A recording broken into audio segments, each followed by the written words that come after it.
Avatar is doing the impossible right now, and that's proving naysayers wrong. Avatar is currently burning up the box office charts, and its third week of release, it just went up by 6%. 6%! If you follow the box office at all, you know it's a major deal when a movie goes up in its third weekend. That means that not only is this movie a hit, it's a monster hit, and we're likely to get Avatar 4, 5, 6, 7, 9, 10, 11, 12. We're gonna get Avatar until the day we die, pretty much. But as I'm saying that, I still think that's a good thing. I think the success of Avatar might mean positive things for the industry going forward if you're tired of the current Marvelization of Hollywood. Don't understand what I mean? Let me explain. Up next.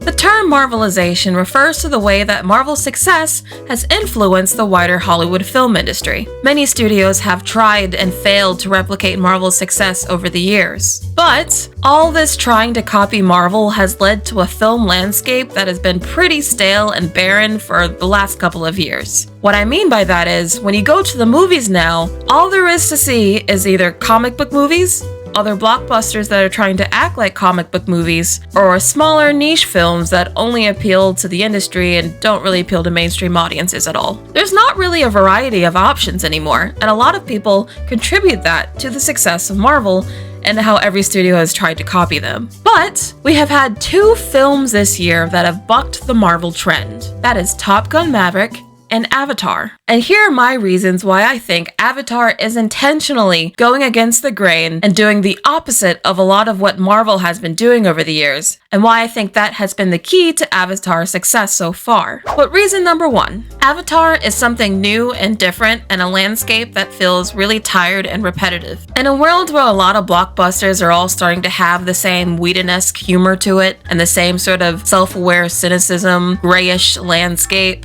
and dodgy CGI. It is a huge breath of fresh air to get a movie like Avatar that is so wholly different and original. Not only are the visuals gorgeous and otherworldly, but the 3D technology immerses you into the world to the point that it feels like you just took a 3-hour vacation on a luxury alien world. In a world where so many blockbusters have the same blah aesthetic, Avatar stands out in a really unique way. And number two, Avatar is a franchise that doesn't require a lot of fan homework. Look at a lot of the major franchises that are going on right now, including Marvel, Star Wars, even Jurassic World, Fast and Furious. All of these films have a history of movies that you have to watch and a whole bunch of lore to catch up on in order to get introduced to the franchise.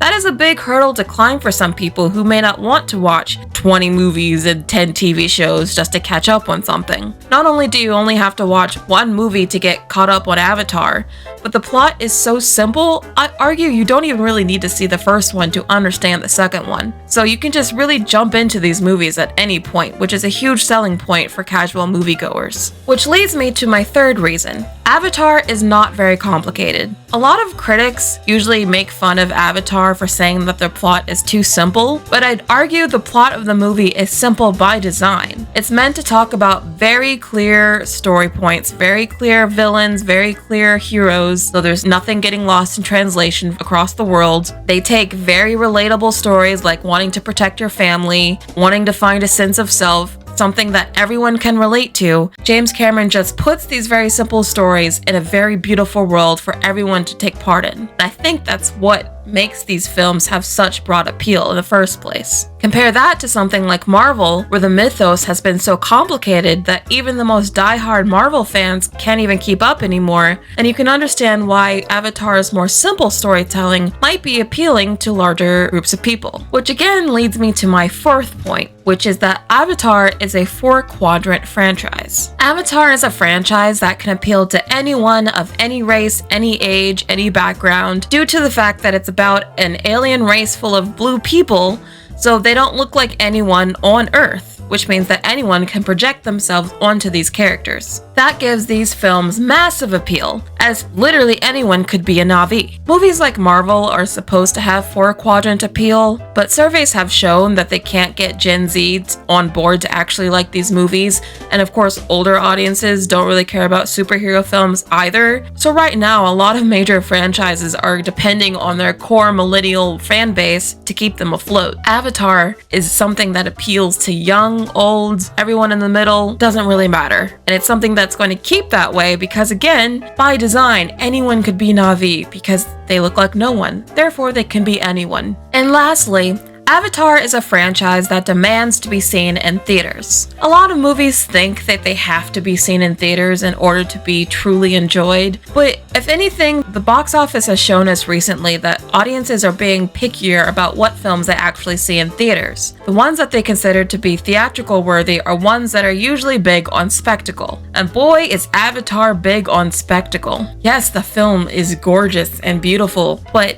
you actually need to not just go to the theaters to really get the full experience, but you need a premium seat. You need to go to IMAX, you need to go to Dolby. You have to see it in 3D. That means you're paying more to see a movie just because you want the best seats possible, which Hollywood is gonna love because that means you're willing to pay more. So not only are people willing to go to theaters to watch this movie in an era where a lot of people are just staying at home to watch films, but people are also choosing the most expensive seat possible when they do go to the theater. That's what really sets Avatar apart from a lot of other franchises. And there are probably other points that I'm missing, but these are the main 5 points why I think Avatar is breaking out huge right now. You can lose a lot of these points to explain Top Gun Maverick's success as well, so there is a bit of a trend forming. I think movie-going audiences are finally starting to get tired of the same old, same old. We've had a good run with Marvel. I mean, I'm a huge Marvel fan. I used to watch everything they ever made, but it's been over a decade of just constant superhero films and the same sort of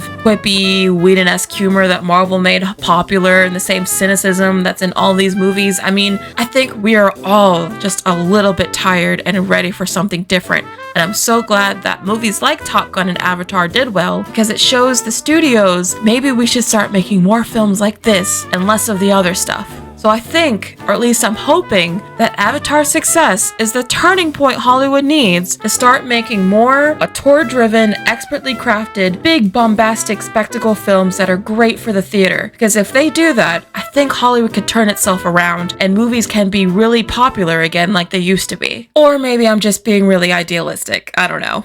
But what do you guys think? Please let me know in the comments. Again, this is an interactive channel, so you guys talk in the comments, I respond, and then that's how we communicate with each other. Please like this video, it really helps with the algorithm, it really helps other people find the video. Also subscribe to the channel for more videos like this, and I'll see you in the next video.